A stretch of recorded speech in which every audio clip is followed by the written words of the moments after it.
ಮಾಡಿದ್ದಕ್ಕಾಗಿ ಮತ್ತೊಂದು ಅಪ್ಡೇಟ್ ಲಭ್ಯವಾಗ್ತಾ ಇದೆ. ವಿಧಾನಸಭೆ ವಿಸರ್ಜನೆ ಮಾಡಲ್ಲ ಅಂತ ಅರವಿಂದ್ ಕೇಜ್ರಿವಾಲ್ ಅವರು ಹೇಳಿದ್ದಾರೆ. ಸಿಎಂ ಸ್ಥಾನಕ್ಕೆ ಮಾತ್ರ ರಾಜೀನಾಮೆ, ಸಿಎಂ ಸ್ಥಾನಕ್ಕೆ ಬೇರೆಯವರು ನೇಮಕ ಮಾಡ್ತೀವಿ ನಾವು, ಆದ್ರೆ ವಿಸರ್ಜನೆ ಮಾಡಲ್ಲ. ನಾನು ಮನೀಶ್ ಸಿಸೋಡಿಯಾ ಸಿಎಂ ಆಗಲ್ಲ, ಇಬ್ರು ಕೂಡ ಆರೋಪ ಹೊತ್ತಿದ್ದಾರೆ. ಹಾಗಾಗಿ ನವೆಂಬರ್ನಲ್ಲಿ ಚುನಾವಣೆ, ಸಿಎಂ ಸ್ಥಾನಕ್ಕೆ ಬೇರೆಯವ್ರನ್ನ ಆಯ್ಕೆ ಮಾಡ್ತೀವಿ, ಆದ್ರೆ ವಿಧಾನಸಭೆ ವಿಸರ್ಜನೆ ಮಾಡಲ್ಲ ಅನ್ನೋದನ್ನ ಕೂಡ ಅರವಿಂದ್ ಕೇಜ್ರಿವಾಲ್ ಅವರು ಬಹಳ ಸ್ಪಷ್ಟವಾಗಿ ಹೇಳ್ತಿದ್ದಾರೆ.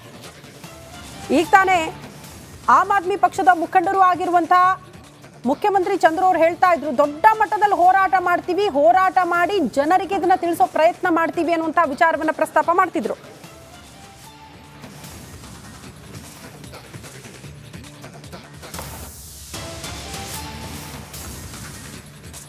ನಿಜವಾಯ್ತು ರಿಪಬ್ಲಿಕ್ ಕನ್ನಡದ ಸ್ಫೋಟಕ ವರದಿ. ಪರಪ್ಪನ ಅಗ್ರಹಾರ ಜೈಲಿನ ಮೇಲೆ ಪೊಲೀಸ್ ರೇಡ್ ಆಗಿದೆ. ವಿಲ್ಸನ್ ಗಾರ್ಡನ್ ನಾಗರಿಂದ ಜೈಲಲ್ಲಿ ಮೊಬೈಲ್ ಬಳಕೆ ಆಗಿರೋದ ಬಗ್ಗೆ ವರದಿಯನ್ನ ಮಾಡಲಾಗಿತ್ತು. ಈ ಬಗ್ಗೆ ರಿಪಬ್ಲಿಕ್ ಕನ್ನಡ ವಿಸ್ತೃತವಾಗಿ ವರದಿಯನ್ನ ಬಿತ್ತರಿಸಿತ್ತು. ಆ ಒಂದು ಸ್ಫೋಟಕ ವರದಿ ಇದೀಗ ನಿಜವಾಗಿದೆ.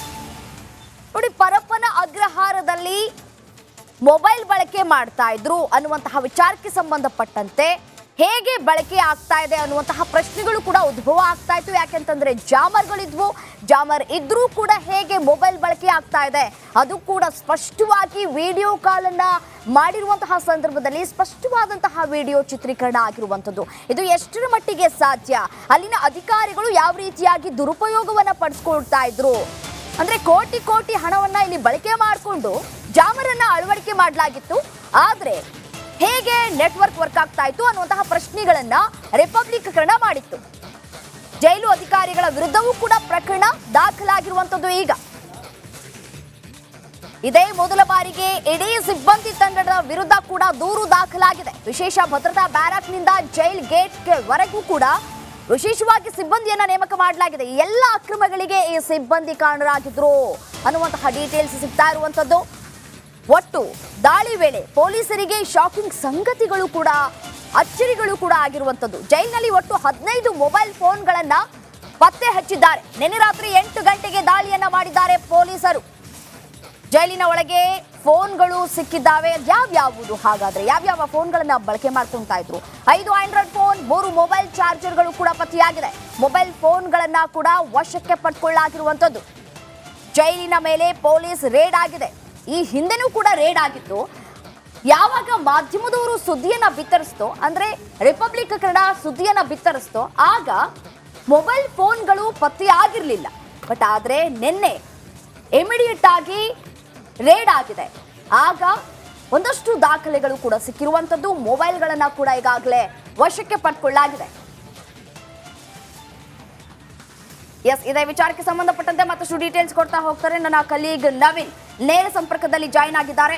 ಏನು ನವೀನ್, ರಿಪಬ್ಲಿಕ್ ಕನ್ನಡ ಈ ಹಿಂದೆ ಸುದ್ದಿಯನ್ನ ಸಾಕಷ್ಟು ಬಾರಿ ಬಿತ್ತರ ಮಾಡಿತ್ತು.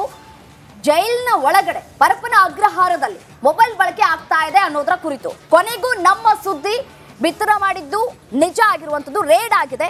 ರೇಡ್ ಆದಂತಹ ಸಂದರ್ಭದಲ್ಲಿ ಏನೆಲ್ಲ ಕಲೆಕ್ಟ್ ಮಾಡ್ಕೊಳ್ಳಲಾಗಿರುವಂತದ್ದು, ಎಷ್ಟು ಮೊಬೈಲ್ ಸಿಕ್ಕಿದೆ, ಡೀಟೇಲ್ಸ್ ನಿಂತ ಹೋಗೋದಾದ್ರೆ.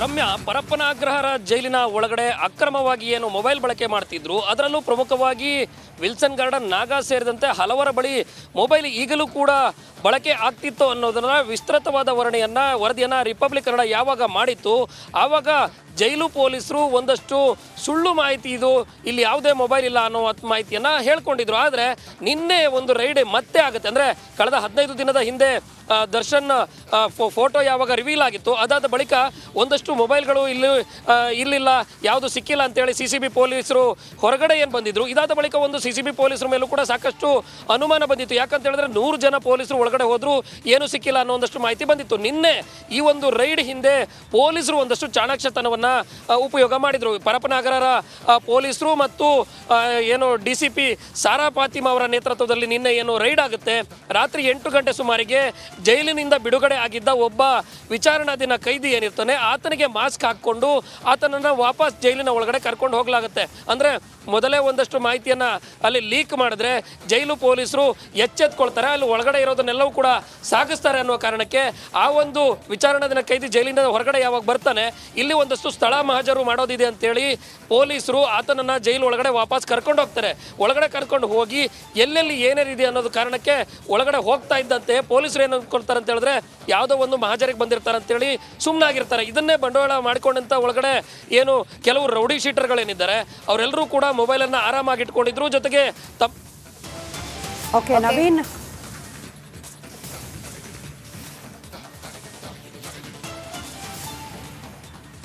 ಏಳು ಎಲೆಕ್ಟ್ರಿಕ್ ಸ್ಟವ್ಗಳಲ್ಲೂ ಕೂಡ ಸ್ಟವ್ಗಳು ಕೂಡ ಜೈಲಲ್ಲಿ ಪತ್ತೆಯಾಗಿದೆ ಅಂತ ಈ ಜೈಲಿನ ಒಳಗಡೆ ಸಿಕ್ಕಿದೆ. 32,000 ನಗದು ಕೂಡ ಜೈಲಲ್ಲಿ ಇದ್ದಿದ್ದು 5 ಬೇರೆ ಬೇರೆ ರೀತಿಯ ಚಾಕುಗಳು ಅಂತ ಹೇಳಲಾಗ್ತಾ ಇದೆ. 7 ಎಲೆಕ್ಟ್ರಿಕ್ ಸ್ಟವ್ಗಳು ಕೂಡ ಜೈಲಲ್ಲಿ ಇರೋದು ಪತ್ತೆಯಾಗಿದೆ. ಅಂದ್ರೆ ಕೈದಿಗಳು ತಮಗಿಷ್ಟ ಬಂದಂತಹ ಆಹಾರವನ್ನ ತಯಾರಿಸೋದಕ್ಕೆ ಬಳಕೆ ಆಗ್ತಾ ಇದ್ದಂತಹ ಸ್ಟವ್ ಅದನ್ನ ಕೂಡ ಸೀಸ್ ಮಾಡಿದ್ದಾರೆ ಅಧಿಕಾರಿಗಳು ಅನ್ನೋದ್ರ ಡೀಟೇಲ್ ಸಿಗ್ತಾ ಇದೆ.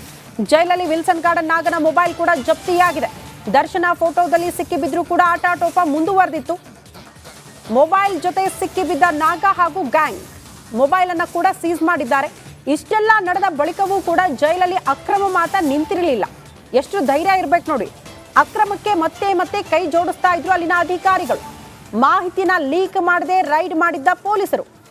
ಈ ಹಿಂದೆ ರಿಪಬ್ಲಿಕನ್ ವರದಿ ಮಾಡ್ತಾ ಇದ್ದಂತೆ ಸಿಸಿಬಿ ಅಧಿಕಾರಿಗಳು 100 ಸಿಬ್ಬಂದಿಯ ಜೊತೆಗೆ ದಾಳಿ ಮಾಡಿದಾಗ ಏನೂ ಸಿಕ್ಕಿರಲಿಲ್ಲ. ಕಾರಣ ರಾತ್ರೋರಾತ್ರಿ ಮಾಹಿತಿ ಸೋರಿಕೆ ಆಗಿತ್ತು.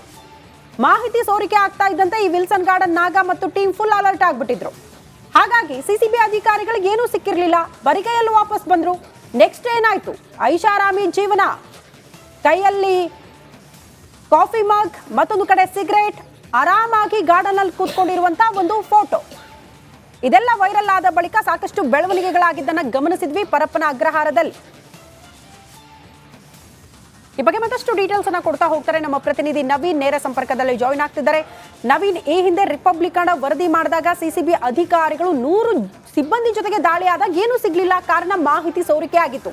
ಈ ಬಾರಿ ಹೇಗಿತ್ತು ಆಪರೇಷನ್ ಅಂತ ರಹಸ್ಯವಾಗಿ ಕಾರ್ಯಾಚರಣೆ ಇತ್ತು ಅಂದಾಗ ಮಾತ್ರ ಈ ವಿಲ್ಸನ್ ಗಾರ್ಡನ್ ನಾಗನ ಹಣೆ ಬರಹ ಬಯಲಾಗಿದ್ದು ಅಂತ ಅನ್ಸುತ್ತೆ.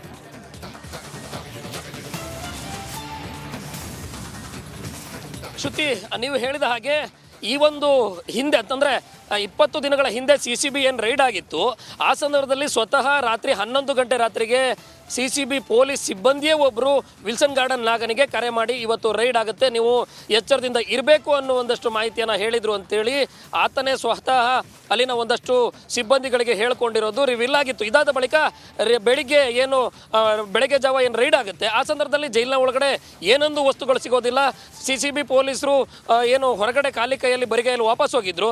ಇದಾದ ಬಳಿಕ ಏನು ಫೋಟೋ ರಿವೀಲ್ ಆದ ನಂತರ ಏನು ದರ್ಶನ್ ವಿಲ್ಸನ್ ಗಾರ್ಡನ್ ನಾಗ ಮತ್ತು ದರ್ಶನ್ ಮ್ಯಾನೇಜರ್ ನಾಗರಾಜ್ ಮತ್ತು ಕುಳ್ಳಾಸೀನಾ ಏನಲ್ಲಿ ಒಟ್ಟಿಗೆ ಕುಳಿತಿರುವ ಒಂದಷ್ಟು ಫೋಟೋ ಯಾವಾಗ ಹೊರಗಡೆ ಬರುತ್ತೆ, ಇದಾದ ಬಳಿಕ ಪೊಲೀಸರು ಈ ಒಂದು ಪ್ರಕರಣವನ್ನು ದಾಖಲಿಸಿಕೊಂಡು ಪರಪ್ಪನ ಅಗ್ರಹಾರ ಪೊಲೀಸ್ ಠಾಣೆಯಲ್ಲಿ 3 ದೂರು ಏನು ದಾಖಲಾಗಿದ್ದು, ತನಿಖಾ ತಂಡ ಜೈಲಿಗೆ ಹೋಗಿ ತನಿಖೆ ನಡೆಸಿದಾಗ 6 ಬಾಕ್ಸ್ಗಳನ್ನು ರಾತ್ರೋರಾತ್ರಿ ಹೊರಗಡೆ ರವಾನಿಸಿರುವಂಥದ್ದು ಗೊತ್ತಾಗುತ್ತೆ.